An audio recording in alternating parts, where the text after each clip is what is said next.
Brian, does it sort of go against YouTube content to charge for it? I mean, I'll admit, I have watched the YouTube video of the guy playing clarinet on a stripper pole, I don't know, 20,000 times. I just don't know if I'd pay for it. Well, that may not be part of a subscription offering. It's probably ultimately. not premium content. We'll see, right? I mean, it remains to be seen whether or not it is, in fact, going to be the shall we say, higher-end content. Does it go against things? I mean, at the end of the day, they're trying to run a business. There is some sense of commercialism inside of Google, ultimately. It may not always be evident when they invest in things that aren't going to be profitable. But in the case of YouTube, they certainly want to have a profitable business. So it's not surprising. So what do you figure is going to be considered premium content, Brian, the stuff that users are going to have to pay for, and what's going to continue to be free, and I put free in quotation marks because there's that horrible pre-roll we have to go through before we get to it? Well, let's clarify. I suspect that the vast majority of content that people use YouTube for will continue to be free and ad-supported, essentially. And again, you'll mostly be able to skip through the ads when you're given the choice. TrueView as an ad product is a pretty good product in that it does give consumers some control and it creates an ad environment.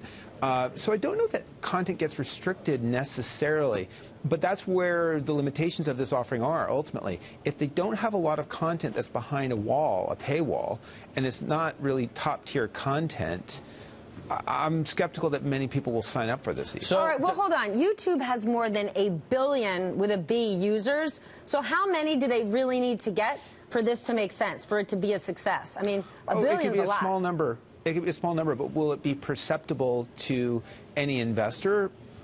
Unlikely. I don't know what that means. Nobody will notice. In other words, they could have 10 million people paying, $10 a month, and who cares?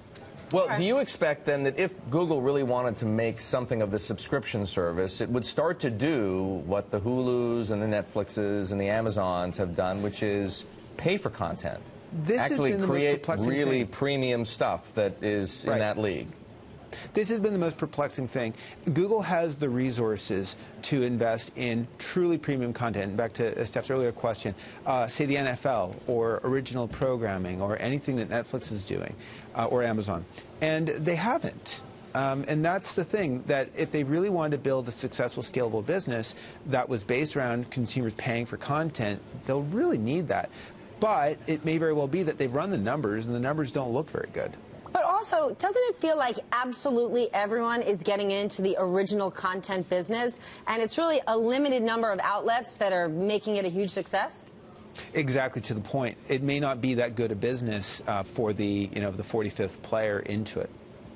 Yeah, but to your point, Brian, though, Google has the market power, and it certainly has the money to leapfrog some of those other players if it wanted to spend the dough. But exactly, so it's go big or go home. And you could contrast what they're doing with what Yahoo's doing. I feel like Yahoo's taking baby steps here.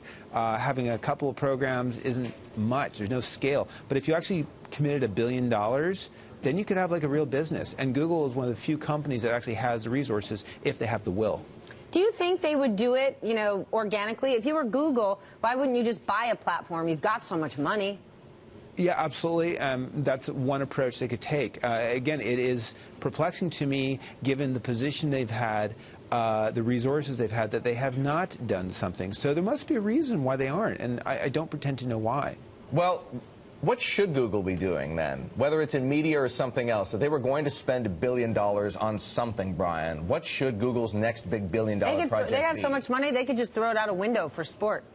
Well, that's the thing. I mean, it's hard to say. What can they efficiently invest $1 billion in? I think it's probably the case that they could build a better video ad business. They could be competing with cable networks in TV much more legitimately, rather than really right now they're getting not much in the way of real TV dollars. They're getting digital dollars primarily. But if they invested more in TV-like content, they'd get more TV dollars.